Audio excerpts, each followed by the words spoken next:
मिलेगा। आपके ऊपर कई लोगों को उम्मीदें होती है। एक बेटा या बेटी इस संसार में नहीं आता। जब शादी होती है तो माता पिता ये सोचते हैं कि हमारे बच्चा होगा और हम उसे डॉक्टर बनाएंगे। कई लोग कहते हैं ना, मेरे अगर कोई बेटा बेटी होती मैं उसको डॉक्टर बनाऊंगा, इंजीनियर बनाऊंगा। जब आप इस दुनिया में नहीं आते उससे पहले आपके बारे में उनके सपने बुनना शुरू कर देते हैं। जब आप संसार में आते हैं तो आपको लेकर आपके पूरी परिवार सपने देखता है। मुझे मेरे बेटे को आईएएस बनाना है, मुझे मेरी बेटी को आईएएस बनाना है, मुझे मेरे बेटे को डॉक्टर बनाना है। अब वो दौर नहीं है जो बेटा और बेटी में समाज में अंतर किया जाता है। आज मैं देख रहा हूँ कि हमारे इस विद्यालय में लगभग इंग्लिश मीडियम विद्यालय में पढ़ने की संख्या बेटियों की भी बहुत ज़्यादा है, कम नहीं है। पहले ऐसा होता था, मैंने देखा है कि अगर किसी गांव में सरकारी विद्यालय है तो सरकारी विद्यालय में बेटियां ज़्यादा होती थी, प्राइवेट में बेटे ज़्यादा होते थे। लेकिन अब वो चीज़ें धीरे धीरे ख़त्म हो रही है। तो माँ बाप को बेटा और बेटी से बराबर उम्मीदें होती हैं और बेटियां अपने आप को कमज़ोर न समझे, क्योंकि बेटियां भगवान का सबसे बड़ा वरदान है। और जिन घरों में बेटियां नहीं होती है उन घरों में रौनक नहीं होती है, उन घरों में बरकत नहीं होती है।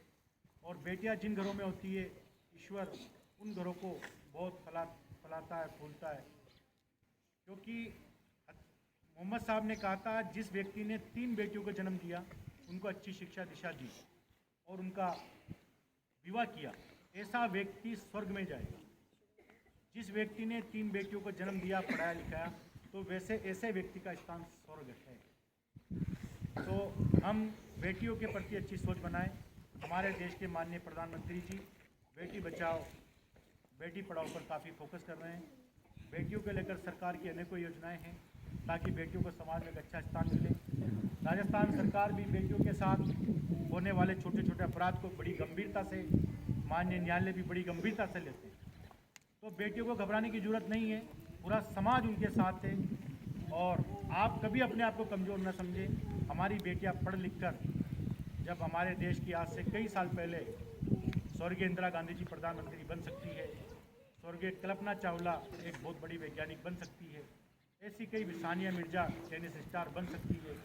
अनेकों बेटियों के नाम मैं आपको बता सकता हूँ। कई बेटियों ने खेल में बड़ा नाम रोशन किया है। तो बेटियां भी ये तय करें कि पढ़ लिख कर हम हर क्षेत्र में जा सकते हैं, स्पोर्ट्स में भी जा सकते हैं, हम प्रशासनिक सेवाओं में भी जा सकते हैं। इंदिरा गांधी का मैंने नाम लिया, आप पॉलिटिक्स में भी जा सकते हैं। तो प्यारे बच्चों, जीवन एक बार मिलता है।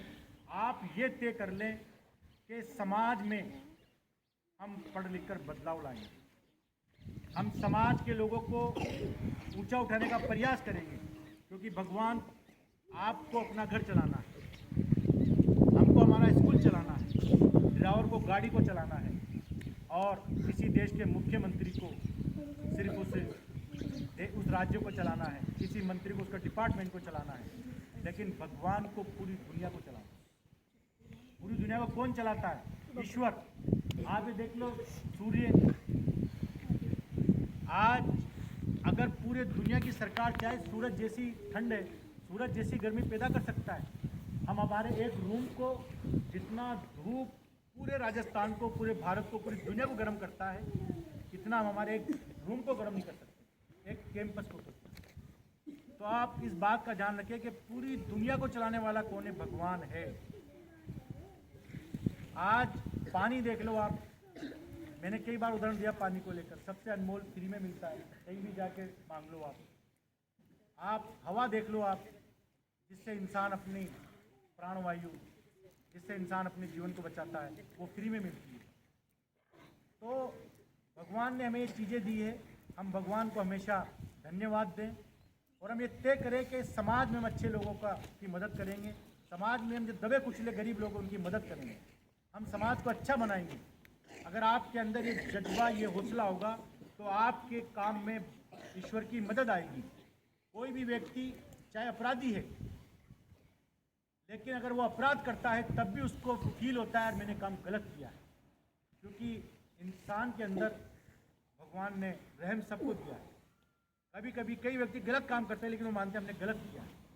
तो कहीं ना कहीं हम ये तय करें कि हम इस समाज में जो दबे कुचले लोग उनको उठाने का प्रयास करेंगे और हम भी पढ़ लिख कर अच्छे बनकर इस देश को अच्छे ऑफिसर बनकर, अच्छे नेता बनकर, अच्छे वैज्ञानिक बनकर समाज में एक अच्छा काम करेंगे। इस सोच के साथ अगर आप निश्चित रूप से अपने कर्तव्य के प्रति आप समर्पित रहेंगे, अपने कार्य के प्रति आप समर्पित रहेंगे और आप अपने मिशन में लग जाएंगे, तो मैंने कई उदाहरण आपको दिए। दुनिया की कोई ताकत आपको कामयाब होने से नहीं रोकती, लेकिन आपकी सोच ये है। एक होता अहंकार, घमंड। जिस व्यक्ति के अंदर अगर अहंकार आ जाता है, जिस व्यक्ति के अंदर घमंड आ जाता है, वो व्यक्ति कभी जीवन में कामयाब नहीं हो सकता। आप इस बात को लिख ले कि अगर किसी बच्चे के अंदर ये अहंकार आ गया, मैं सबसे ज़्यादा पढ़ता हूँ, और आपसे जो कमज़ोर जो बच्चे हैं उनको ये माने बच्चा कमज़ोर है, मैं इससे ज़्यादा इंटेलिजेंट हूँ। ऐसे बच्चों को हमने देखा है जो हमारे ज़माने में बहुत इंटेलिजेंट थे, लेकिन आज वो सब्जी बेच रहे हैं, ऑटो चला रहे हैं। क्योंकि दुनिया को मैंने कहा था कौन चलाता है? भगवान चलाता है। वो तय करता है मुझे कैसे लोगों को ऊंचे पद पर पहुंचाना है, मुझे किन लोगों को ऊंचे पद पर पहुंचाना है, किन लोगों की सोच गरीब लोगों के प्रति क्या है। ईश्वर ऐसे लोगों को आगे लेके जाता है जिन व्यक्तियों की सोच गरीब लोगों के प्रति, समाज के हर संप्रदाय के लोगों के प्रति अच्छी है। क्योंकि भगवान पूरी दुनिया को चलाना है।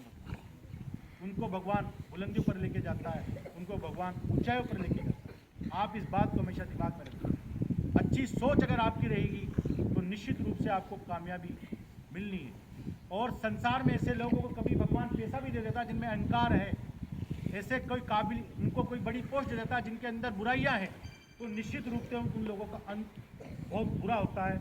ऐसे लोगों का अंत बहुत बुरा होता है जिनके भगवान कभी बड़ा पद दे दे, बड़ा पोस्ट दे दे और उनके अंदर अहंकार। तो प्यारे बच्चों, अगर आपके साथ कोई कमज़ोर बच्चा पढ़ता है, कोई गरीब घर का बच्चा पढ़ता है, तो आपकी सोच ये हो कि मुझे इस लेसन में मुझे अच्छी तरह आता है, मैं इस बच्चे को पढ़ाऊँ। आपको एक अलग तरह का सुकून महसूस होगा। आपके साथ कोई कमज़ोर बच्चा है तो आप सोचिए कि मैं कोई पेन मेरे पास दो तो चुपके से इस बच्चे को दे दूँ। बहुत सारे बच्चे क्लास में मैंने ऐसे भी देखे हैं जिनके पास 2 पेन होते हो, कोई बच्चा गलती से पेन भूल गया से मांगता कि बच्चे नहीं देते हैं। ऐसे कभी मत बनो। हमेशा दिमाग में बात रखो, मुझे सहयोग करना है दूसरों का, मुझे स्कूल की संपत्ति की हिफाजत करनी है, मुझे हमारे राज्य की संपत्ति की सुरक्षा करनी है। सड़क पर चलो, पत्थर पड़ा उसको हटा दो।